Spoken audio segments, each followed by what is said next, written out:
Imagine a carrier that can launch stealth fighters and then completely vanish. This is the reality of the submarine aircraft carrier.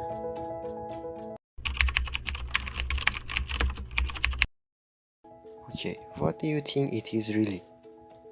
A submarine aircraft carrier is a submarine equipped with aircraft for observation or attack missions. These submarines saw their most extensive use during Second World War. Although their operational Significance remained rather small. The most famous of them were Japanese I-400 class submarines and then French submarine Surkov. Although small numbers of similar craft were built for other nations' navies as well. In the First World War, Germany was the first nation to experiment with submarine aircraft carriers. During Second World War, Japanese Navy commanders were developing submarine carriers to attack US Navy. The Japanese applied the concept of the submarine aircraft carrier extensively. Altogether, 47 submarines were built with the capability to carry seaplanes. Most IJN submarine aircraft carriers could carry only one aircraft, though a few types could carry two, and the giant I-400 class submarines could carry three. Even before Second World War, the Japanese applied the concept of the submarine aircraft carrier extensively, starting with the J-2 class I-6 and the J-3 class of 1937 and 1938. Altogether, 42 submarines were built with the capability to carry float planes, one such vessel being I-8. These projects helped Japanese Navy in Second World War, the war that started with attack Japan to Pearl Harbor. One of the most important real fights of the submarine carriers was between Type F-1 submarine aircraft carrier and US Navy aircraft carrier USS Saratoga. The result of the battle was unbelievable. Submarine could defeat aircraft carrier. After all, the Second World War finished and a new story of these submarines begins.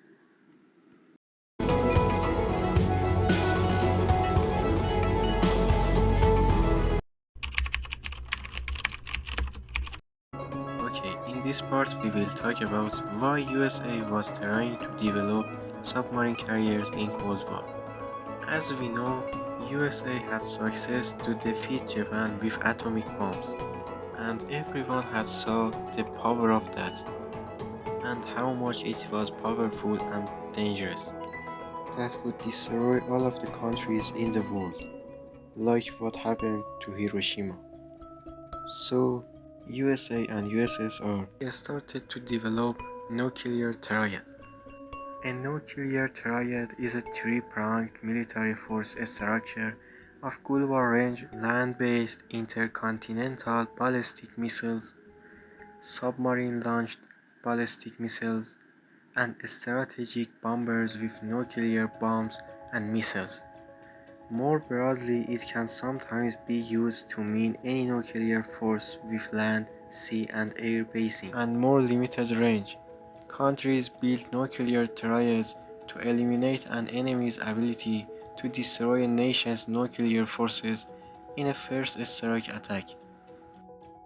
But let's talk about what is the connection to our story. As you know, every part of these triads had a special problem. For example, ballistic missiles being identified very soon. To solve these problems, USA and USSR developed submarines that could fire ballistic missiles. The stealth of submarines was helpful, but the whole problem about ballistic missiles didn't solve completely. Another part of these triads, I mean bombers, had their problems too. They were identified soon like ballistic missiles. Because of that, USA especially developed jet fighters. that identified harder than bombers. They even were developing an airborne aircraft carrier that we explain it completely in a video in channel. Anyway, even small jet fighters had problems with USSR air defenses. It doesn't matter where was jet fighter's basement, an aircraft carrier in the sea or an airplane in the sky. USSR air defense was very powerful. Finally, we have reached the section we are looking for, submarines. To combine a self of fighters and submarines, USA Navy commanders was thinking to build a submarine carrier. The real project called the AN-1, a nuclear submarine that could launch up to 8 fighter jets from its deck in less than 8 minutes.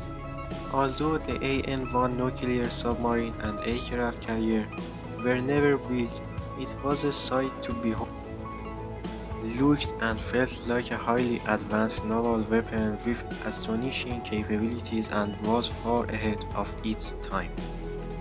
Imagine you are a pilot and you must land on a submarine. It is very exciting, but how? Boeing proposed a tail-mounted fighter jet that would take off and land vertically on a deck with the engines mounted downwards. This conceptual design was validated in several flight tests and showed that it was feasible. But the aircraft was very difficult to control in this way. Anyway, this project never built. Nowadays, the unmanned weapons that use AI are developing very fast, like drones and unmanned submarines. So maybe combining drones and submarines is a new hope for submarine carrier project. Not only that, for example, another exciting project like an unmanned submarines that launch from another submarine. Secrecy in secrecy. Many countries are developing unmanned submarines, like USA, China, Iran, England, and other countries. Maybe these unmanned submarines in the future carry special forces. What do you think about the future of submarines? Please tell us in comments.